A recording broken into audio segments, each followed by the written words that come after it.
Layunin ng UAI magkaroon ng career shift ang mga DH at maitaas ang antas ng kanilang kaalaman.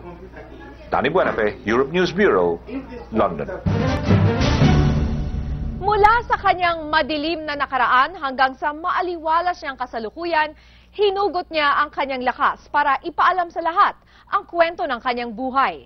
Tunghayan natin ang pag-ibig, pakikipagsapalaran at tagumpay ni Gina Lasala French sa report ni Gina Alcantara. For a House Made of Stone. Ito ang titulo ng aklat ng madramang buhay at pakikipagsapalaran ni Gina Lasala French. Tubong Sorsogon at mula sa hikahos ng pamilya si Gina, kaya naman maaga siyang nagkaasawa at nagkaanak.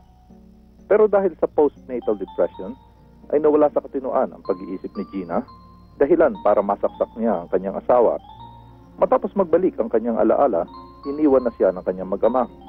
Iniwan niya ang Sorsogon at nagtungo sa Maynila at napilitang maging sexy dancer at nagbenta ng panandaliang aliw. Baka ito ang para na makatulong ako sa pamilya ko. Mabawasan man lang yung galit nila. Tapos saka mula maliit pa ako, yun ang pangarap ko na makatulong. Nakilala niya ang isang mayamang Amerikano na nagdala sa kanya sa New York.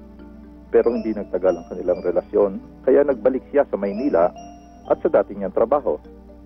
Muli siyang umibig at nagtiwala nang makita at pakasalan siya ni Paul Donald, isang Ingles na nagtatrabaho sa Brunei. Sa Brunei sila tumira at doon na nagkaanak.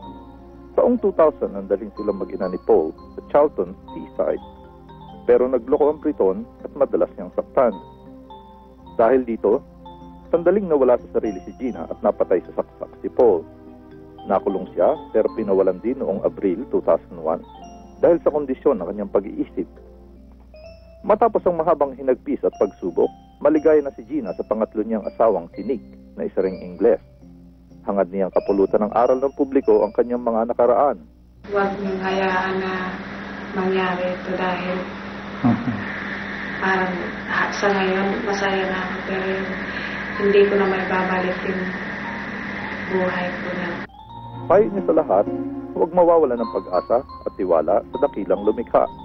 Para sa Balitang Europe, Gina Alcantara, London. Pinay ang ward manager sa Frimley Park Hospital sa Surrey. Ang buong detalye sa report ni Michael Duque. Mula sa pagiging regular na staff nurse, isa na ngayong ward